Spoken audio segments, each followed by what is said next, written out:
வணக்கம் குட்டீஸ். இன்று உங்களுடன் கிருஷ்ணரின் லீலைகளில் ஒரு கதையை கூற உள்ளேன்.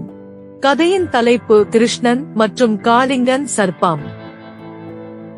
யமுனை ஆற்றின் கரையில் கிருஷ்ணன் தனது தோழர்களுடன் விளையாடிக் கொண்டிருந்தார்.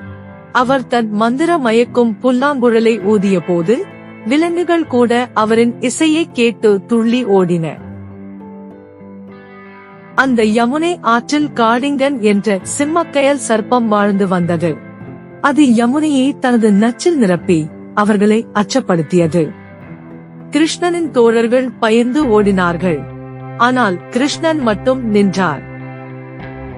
கிருஷ்ணன் யமுனை நீரில் பாய்ந்தார். அதன் நடுவில் காளிங்கனை எதிர்கொண்டார்.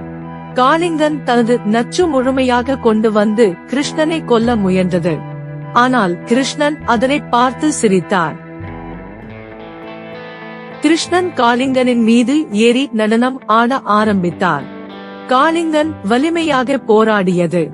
ஆனால் கிருஷ்ணனின் முன் அதனால் இடம் பிடிக்க முடியவில்லை. காளிங்கன் தன்னுடைய தோல்வியை உணர்ந்தது. காளிங்கன் சிரமப்பட்டு கிருஷ்ணனிடம் மன்னிப்பு கேட்டது. என் தவறுகளை மன்னிக்க வேண்டுகிறேன் என்று காளிங்கன் அழுதது. கிருஷ்ணன் அவனை தண்டித்து யமுனையை விட்டுச் செல்ல உத்தரவு பிறப்பித்தார். காளிங்கன் யமுனையை விட்டு விரைவாக சென்றது. யமுனை மீண்டும் சுத்தமாகியது. கிருஷ்ணனின் நண்பர்கள் திரும்பி வந்து அவரை சுதந்திரமாக வாழ்த்தினர்.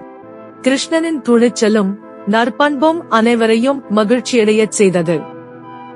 அந்த நன்னாள் முதல் யமுனை ஆற்றில் காளிங்கனின் நச்சு இல்லாமல் கிருஷ்ணனின் புல்லாங்குழல் இசை அமைதியாக நீண்டது.